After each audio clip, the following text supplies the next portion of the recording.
Sir.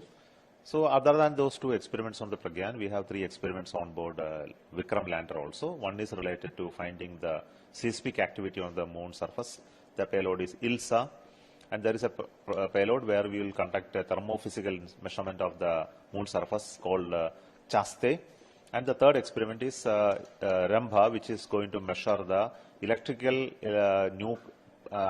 activity on the surface, especially to study the charged particle atmosphere of the moon.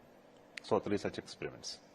The rover Pragyan is on surface of the moon. What is the team hoping from it? It has two instruments. Pragyan has two instruments. Both are related to elemental composition finding on the moon as well as chemical composition. So one based on laser, other based on alpha particles, and both will be doing its experiments. And more than that, we will do the roving on the surface. We will do also a robotic path planning exercise, which is very important for us for future exploration. This data will give a little more understanding of the lunar regolith for all the scientists. So that's what we expect. Why has ISRO chosen the South Pole in the moon, sir? We have gone closer to South Pole, which is 70 degrees almost. So the South Pole has a special advantage with respect to being less illuminated by the sun.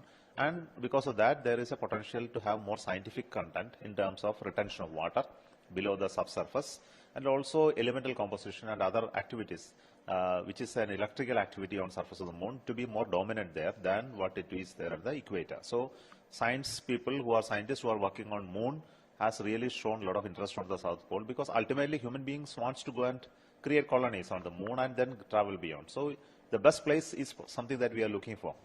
So South Pole has a potential to be that.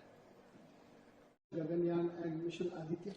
Aditya is a mission to Sun. It is getting ready, and it is just ready for launch. First week of September it will be launched, and after that it will be launched. It will travel for many days to reach the L1 point.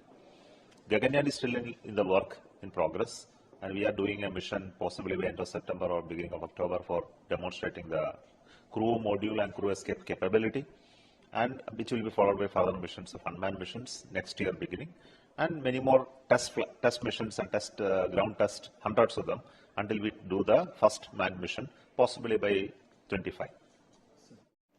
Landing and rover also happened. So I have few questions. Firstly, what went through your mind when a Vikram lander achieved soft landing on the South Pole on the moon, sir? It's very difficult to describe what went through the mind. So it could be joy, it could be the sense of accomplishment, and also thanksgiving to all those people who contributed to build it. So all of this, gratefulness, joy, so those are the feelings. Sir, what were